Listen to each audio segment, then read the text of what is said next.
ધોરણ 10ની વિજ્ઞાનની બોર્ડની પરીક્ષામાં પ્રકરણ 9 થી 13 માં પૂછાઈ શકે તેવા ઓબ્જેક્ટિવ ટાઈપ ક્વેશ્ચન લઈને આવી ગયો છું કે પહેલું છે કે એક અંતર્ગોળ અરીસા વડે મળતું પ્રતિબિંબ આભાસી, ચત્તુ અને વસ્તુ કરતાં મોટું દેખાય છે તો વસ્તુનું સ્થાન ક્યાં હશે?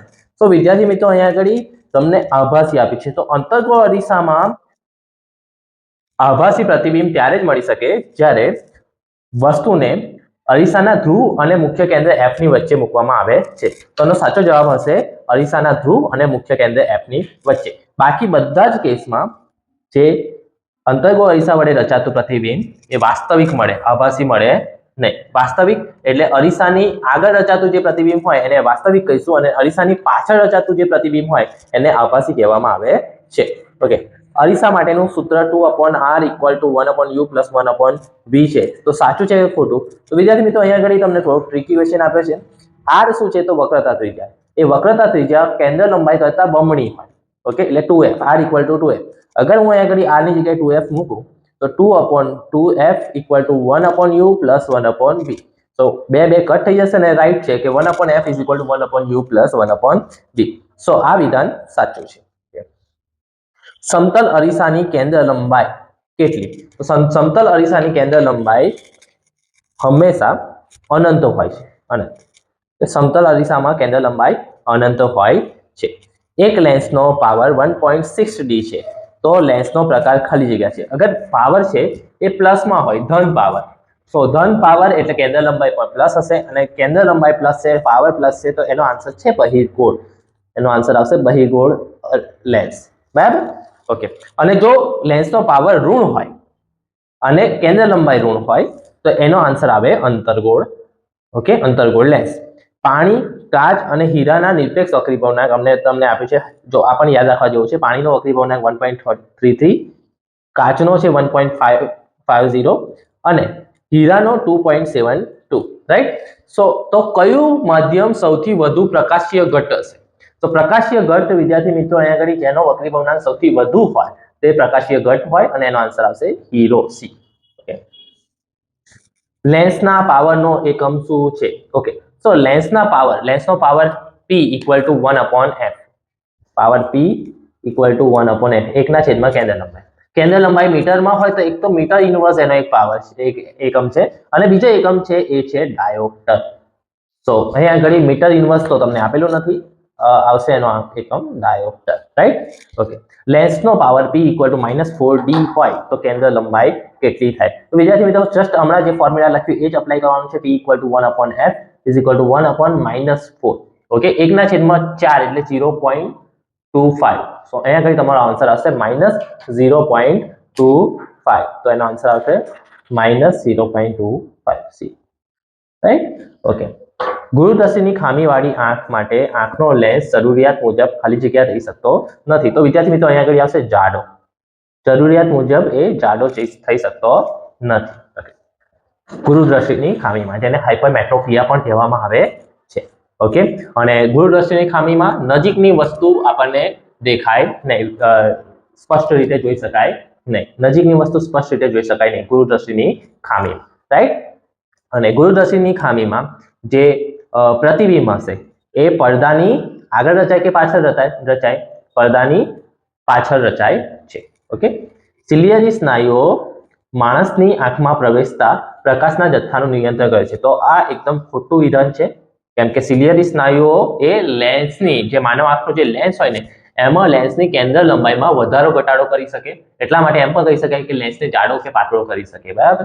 સો સિલિયરી સ્નાયુઓ લેન્સને જાડો કે પાતળો કરવા અથવા કે તો કેન્દ્ર લંબાઈમાં વધારો કે ઘટાડો કરવા માટે ઉપયોગી છે. ગુરુદ્રષ્ટિની ખામીવાળી વ્યક્તિનું નજીક બિંદુ 25 સેન્ટીમીટર કરતા વધે છે. સો આ વિધાન સાચું છે કે જે નજીક બિંદુ હોય એ નજીક બિંદુ નોર્મલી જે ખામી વગરની આંખ હોય તેનું નજીક બિંદુ 25 સેન્ટીમીટર હોય છે. રાઈટ? હવે ગુરુદ્રષ્ટિની ખામીવાળી વ્યક્તિ હોય ને એ લોકોનું જે નજીક બિંદુ હોય 25 સેન્ટીમીટરથી દૂર જતું રહે. રાઈટ? સો આ 25 સેન્ટીમીટર કરતા વધે છે એ એકદમ સાચું વિધાન છે.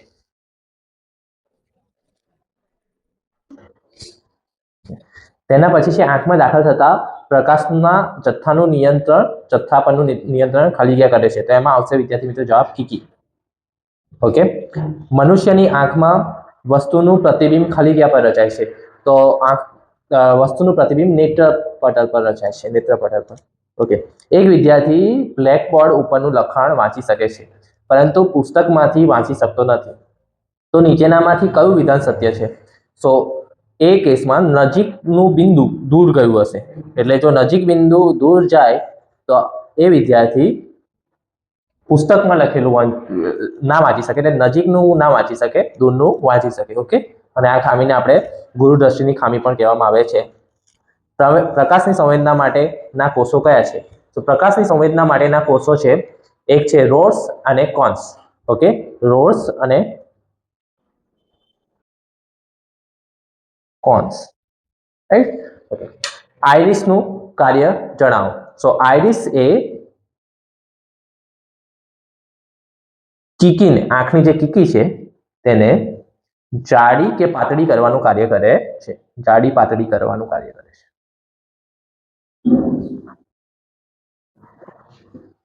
ભયદર્શક સિગ્નલ લાલ રંગના સાથી રાખવામાં આવે છે.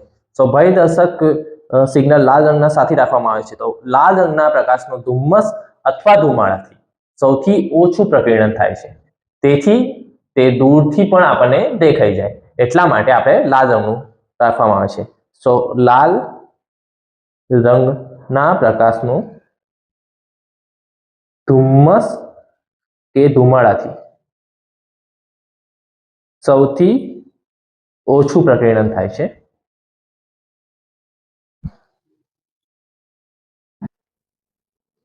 અને તે દૂરથી પણ જોઈ શકાય છે, દૂરથી પણ લાલ રંગ જોઈ શકાય છે. ઓકે, લાલ રંગ જોઈ શકાય છે એટલા માટે તે લાલ રંગના હોય છે. લઘુ દ્રષ્ટિ. ઓકે, કોલમ 1, કોલમ 2 અને કોલમ 3 ત્રણ કોલમ આપેલી છે, આપણે વિચારવાનું છે. પહેલું આવશે લઘુ દ્રષ્ટિ. ઓકે, તો લઘુ દ્રષ્ટિમાં આવે કે લેન્સની કેન્દ્ર લંબાઈ ઘટે. સો લેન્સની કેન્દ્ર લંબાઈ ઘટે, અને લઘુ દ્રષ્ટિની ખામી ધરાવતો જે આંખ હોય એની સારવાર માટે આપણે અંતર્ગોળ લેન્સનો ઉપયોગ કરીએ છીએ. અંતર્ગોળ લેન્સ આવશે. ઓકે, 2 ગુરુદ્રષ્ટિ.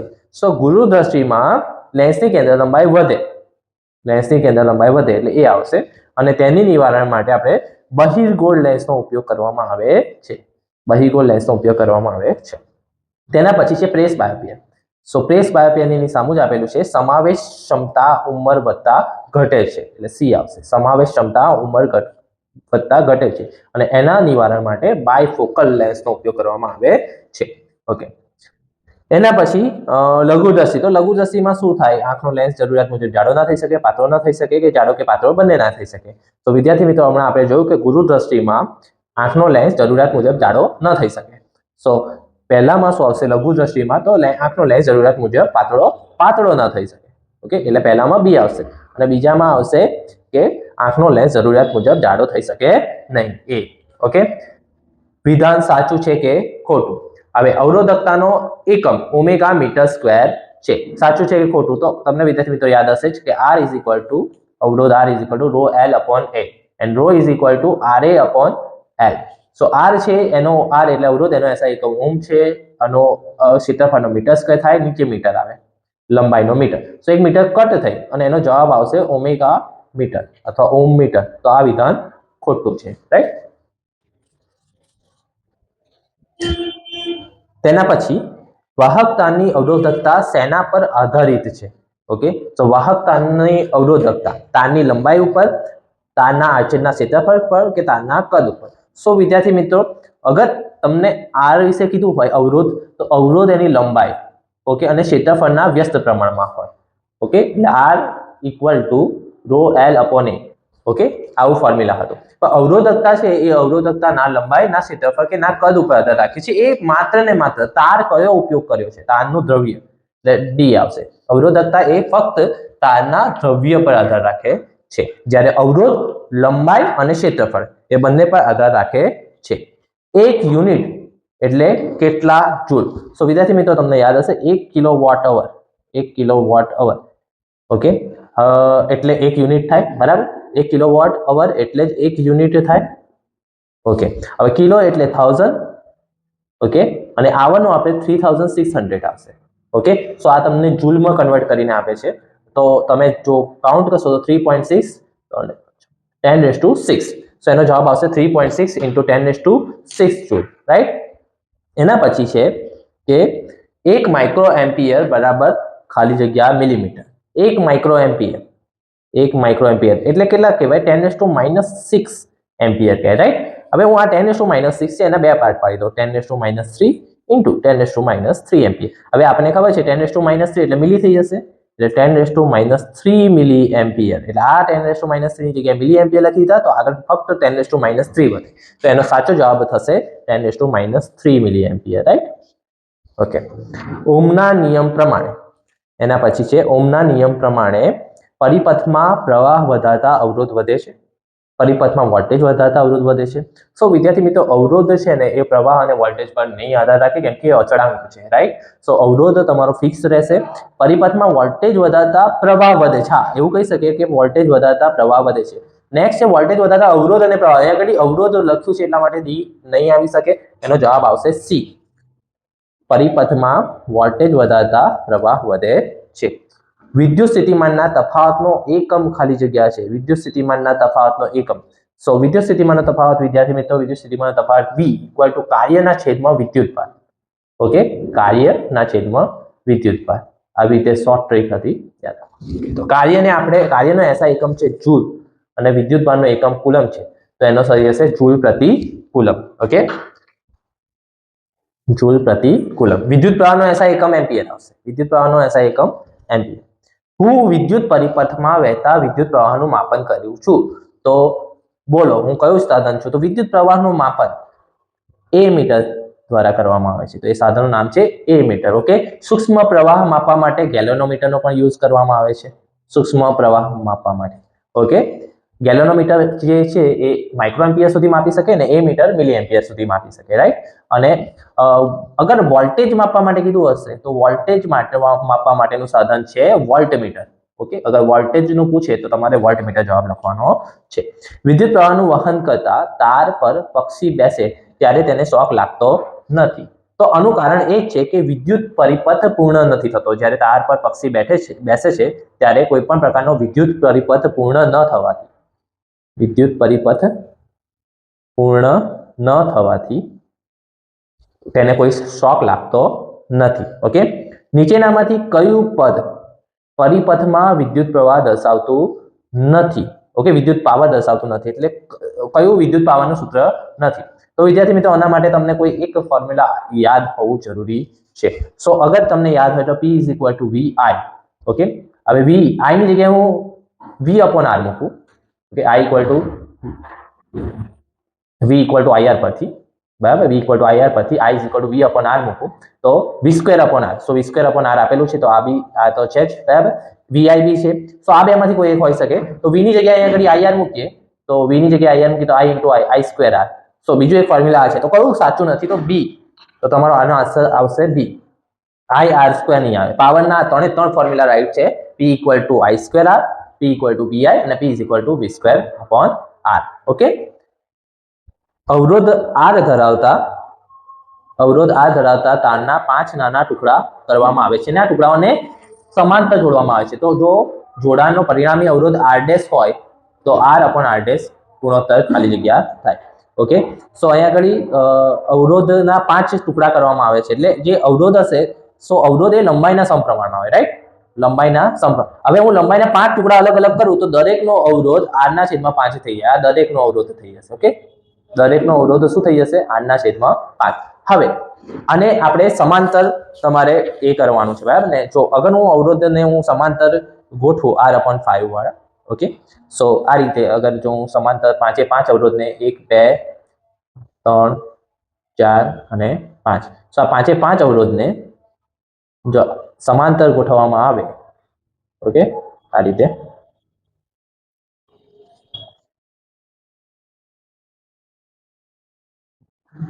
ઓકે, સો આનું પણ R/5 છે અવરોધ. R/5, R/5, R/5 અને R/5. હવે સમાંતર જોડાણમાં વિદ્યાર્થી મિત્રો, આ જે કનેક્શન છે એનું કુલ અવરોધ આપણે સમતુલ્ય અવરોધ શોધવાનું છે. સમાંતર અવરોધનું સૂત્ર છે 1/R. Is equal two 1/r1 plus 1/r2 plus 1/r3. તો સમતુલ્ય અવરોધ માટે 1/r' અગર આપણે લખી દઈએ તો આ બધાનું ફોર્મ્યુલા આવશે 1/r/5 plus 1/r/5 plus 1/r/5 plus 1/r/5 plus 1/r/5. સો એ 5 ટાઈમ્સ આવશે એટલે 5/r plus 5/r plus 5/r plus 5/r plus 5/r. That is equal two 5 5 10 15 20 ને 5 25/r. સો એનો સાચો જવાબ થઈ જશે 25/r. ઓકે, સો આ પ્રશ્નનો સાચો જવાબ છે 25/r. હવે r/r' નો સોરી અહીંયા આગળ r/r' નો ગુણોત્તર શોધવાનો કીધો છે, તો r/r' નો ગુણોત્તર કરી દઈએ. ઓકે, r આ બાજુ લઈએ તો r/r' ઇક્વલ ટુ 25. ઓકે, તો r/r' 25 આવશે, એનો ગુણોત્તર આવશે 25. રાઈટ, એનો ગુણોત્તર આવશે 25 બી. ઓકે,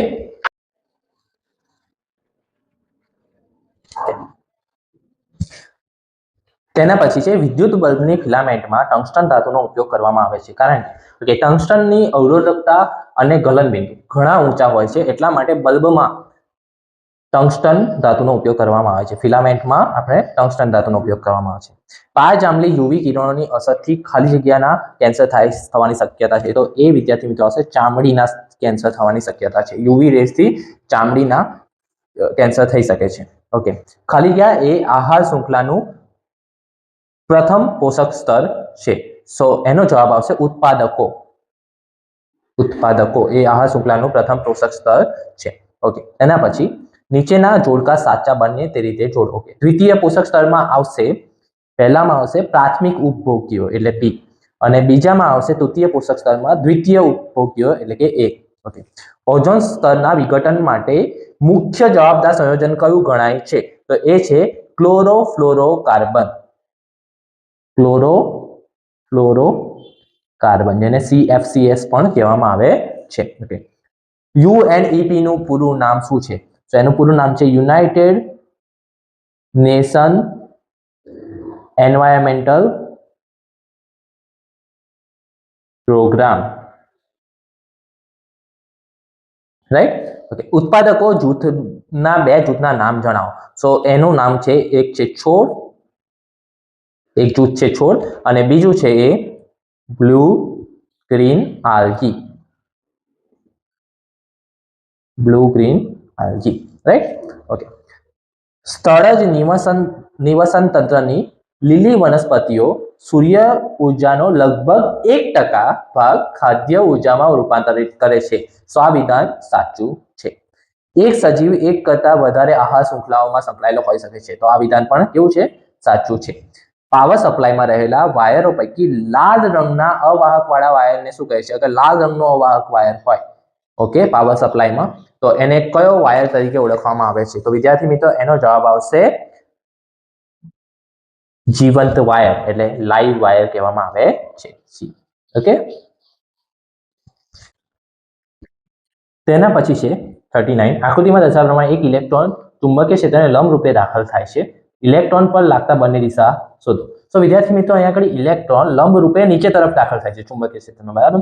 તો વિદ્યુત પ્રવાહની દિશા ઓલવેઝ ચુંબકીય ક્ષેત્ર ઇલેક્ટ્રોનની દિશાની વિરુદ્ધ દિશામાં હોય, એટલે કે ઉપરની તરફ હશે, બરાબર. રાઈટ. હવે તમે આ કેસમાં ચુંબકીય ક્ષેત્રની દિશા બી ઉપર છે, સોરી બી જમણી સાઈડ છે, અને આઈ ઉપરની તરફ છે. હવે ફ્લેમિંગના ડાબા હાથના નિયમ પ્રમાણે તમે અને એફ અંગૂઠાને એફ અને ચુંબક અને બી લઈ શકો છો. આ રીતે એફ, આ તમારું ચુંબકીય ક્ષેત્ર બી, અને આઈ. સો તમે આવી રીતે તમે યાદ રાખી શકો છો એક્ઝામમાં એફ, બી અને આઈ. ઓકે, અને આ ત્રણે ત્રણ જોડે 90° ખૂણો બનાવી દેવાનો. રાઈટ. હવે તમે જોઈ શકો કે આઈ ઉપરની દિશામાં છે, બી આ દિશામાં છે, એટલે આઈ ઉપરની દિશામાં, બી આ દિશામાં. સો જે બળ છે એફ, એ એફ નીચે તરફ એટલે કે પાનાની અંદરની તરફની દિશામાં હોય છે. સો આનો આન્સર આવશે પાનાની અંદરની તરફ જતી દિશામાં. રાઈટ. ઓકે, એના પછી છે ફ્યુઝ એ ખાલી જગ્યા તાર હોય છે. સો ફ્યુઝનો તાર જે છે એ નીચા ગલનબિંદુ વાળો અને મોટા અવરોધ વાળો અવાહક હોય છે. સો ફ્યુઝ માટે તમારો સાચો જવાબ આવશે કે નીચા ગલનબિંદુ વાળો અને ઊંચા અવરોધ વાળો.